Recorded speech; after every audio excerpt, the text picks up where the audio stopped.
Hey, pop tag, new bag, new chain, new swag. Corpus Christi, like any other city that I've ever been to, just a little less designer than anybody else, than a major city. I grew up in a project apartment complex out here that's basically all Mexican. It was two black families. In the streets, everybody called me D-Money. You know what I'm saying? And so that to me was like, I didn't have a rap name when I first started rapping, so that's what I went by. I wasn't good at picking no rap names and shit, so I just went by D-Money. That's what they called me anyway. So, and gradually, I guess, you know, as the time went on, cause personally, you know, I'm the god when it comes to drink. So mud is just, you know, natural. People think that Mud Gang stands, it's about drink, but it doesn't. It's not about drink.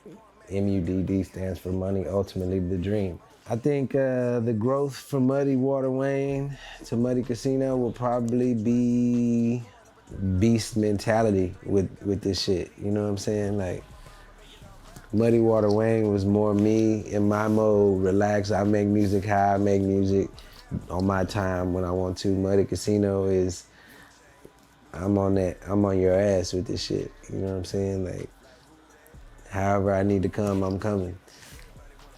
It's a big difference within, you know, Muddy Water Wayne is laid back, funny.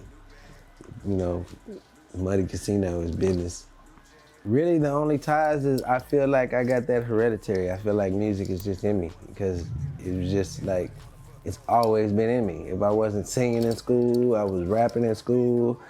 But shit, I used to sing at lunchtime, you know what I'm saying? When R&B was R&B, you know what I'm saying? I used to be singing different songs at lunchtime. Shit, I do it all. But my dad, you know, they played in the West Oso traveling band. And West Oso is actually a school, it's the same school that Selena actually went to. But my dad and them, they played in the traveling band and they used to go everywhere. They recorded records and all types of shit.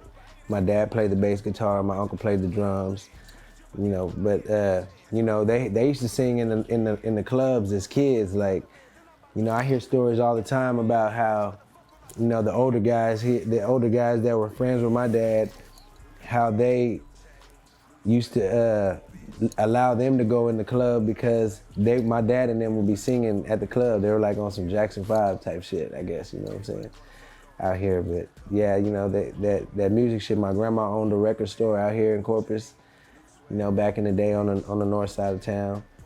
And you know, I got music in me. It's just natural for me. I grew up listening to records. My mom had everybody record. Grew up trying to scratch on her records and shit like that. So yeah, music just in me. Elementary, like just trying to rap, just writing poems, just trying to rhyme, shit like that. I was doing that shit in elementary. I know I was trying to write songs in elementary, but you know, as the years go on, shit, other things become more important, you know what I'm saying? So I started playing sports and shit like that, so music was secondhand. That, you know, that was just something, whatever I liked on the radio or whatever was getting played that my brother had, because my brother had all the shit we wasn't supposed to listen to. I started out rapping with a couple of my homeboys.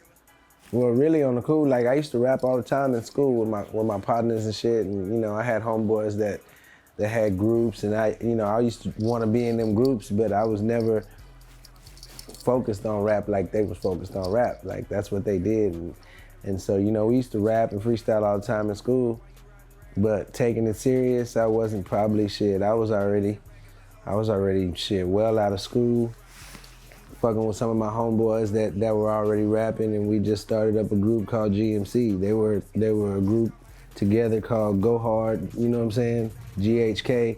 So when we combined, we became GHK GMC. So that's where, you know, I started rapping at, doing videos, kind of taking it serious and shit. That's where it started for me. It started like Muddy Water Wayne, D-Money. That's where all that started. And I'm Drink Nitty. It's my brother Muddy, man. We go back like 20 plus years, but you know what I'm saying? we've been brothers. We've been through a lot out here on these streets together, just fucking with each other. You know what I'm saying? We started fucking around probably like 4 or 5 years ago. Well, no, I say like 3 years ago with this music, real tough. He had started a studio, and so we started doing that. That kind of folded. Everybody we've been moving forward with been kind of falling to the wayside. But we just been, you know, the Kasino and us, we just been rocking. Like you say, shit, Muddy letting, especially, you know what I'm saying, in Corpus around here, man, we doing shit, you know what I'm saying, niggas ain't seen, ain't done 20, 30 years, you know what I'm saying, right now. You know what I'm saying? Then right now where we at with the music, you know what I'm saying, motherfuckers, ain't nobody been there in Corpus yet, you know what I'm saying, like far as rap goes. The only rap legend we got around here know is like Selena, you know what I'm saying, far as musically, but rap, you know, we got Flatline, a few other people that came through, put it down, rest in peace to him. But man, Muddy, you know what I'm saying, like you say, he a good dude, great heart, you know what I'm saying, my brother, he do anything for me and mine, so yeah, I ride or die for him, you know what I'm saying, straight like that. I fuck with all the young niggas, so I feel like, for me, and I feel like anybody that's really older than me, they gonna have adversity, but I'm like the bridge to the gap from them young niggas and old niggas. I'm like, yeah, I'm a little older, but I'm in the mix with everybody that's the same age. I don't really feel like it's a battle that really is just it's a battle within myself just to keep working. I don't have no adversity with the young niggas around me. I do it to have fun, so I do it because I like to do it. I'm not doing it to get a check. I'm not doing it to become rich and famous. I do it because this is what I like to do. You know what I'm saying? Like, I never expected my music to be where it's at, and it still has a whole bunch of growing to do, but you know, just to have y'all down here, shit, it's big, you know what I'm saying? Like, because I'm reaching more people than I thought I was gonna reach. You know what I'm saying? Just starting out rapping. Oh yeah, for sure. When I go to the studio, I'm gonna lock in. I'm real picky about how I rap and what I say and how I say it, so hell no, you know, like sometimes I'll be in there 2 hours on one verse, 3 hours on one verse, and sometimes I might be in that motherfucker for 30 minutes and knock that hoe out. It's just depending on the vibe and the feeling and how it's coming to me at that time. Music is like anything else that you indulge in, any hobby, you know what I'm saying? Like, music for me, you gotta figure out where you're gonna be in music by how much this shit costs. Because when you first start out rapping, yeah, you might have somebody who records you for free, and then that turns into an engineer who charges 30 an hour, and that turns into an engineer who charges 50 an hour and 60 for mixing and mastering each song. Then you gotta pay a cameraman. When I started out, I think I was paying a cameraman $250, $300. You know, the first couple videos I did. And my boy Ryan Bazan, he's actually from here. He moved to San Antonio though. And he shot a lot of my first videos until the point where I started doing work with D Green. And then after that, after I started doing work with D Green, the price went up, but the quality went up as well. You know what I'm saying? So it's a steady investment. The investment never stops if you plan on doing this shit.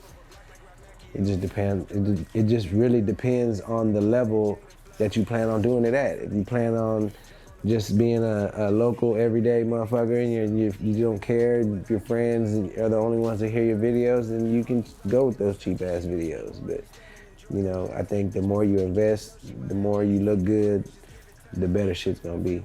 Even the way I do, you know, verses, I really won't just go do a verse with somebody if I don't really feel them or feel their aura, you know what I'm saying, as a person. You know, you get a bad vibe. If you pay attention to your body, you get bad vibes about people and shit. So if I get a bad vibe with somebody, even if I might be wrong, you know what I'm saying, I really just don't do verses with people like that. I don't go out my way to do a whole bunch of verses and shit. So everybody that I meet, Sauce Walker, Sancho, Rico Reckless, Mr. Kane, all these big artists, like, you know what I'm saying? Like, everybody that I've come in contact with, Bugatti, you know, shit, because, you know, Boo really the one put me in the light.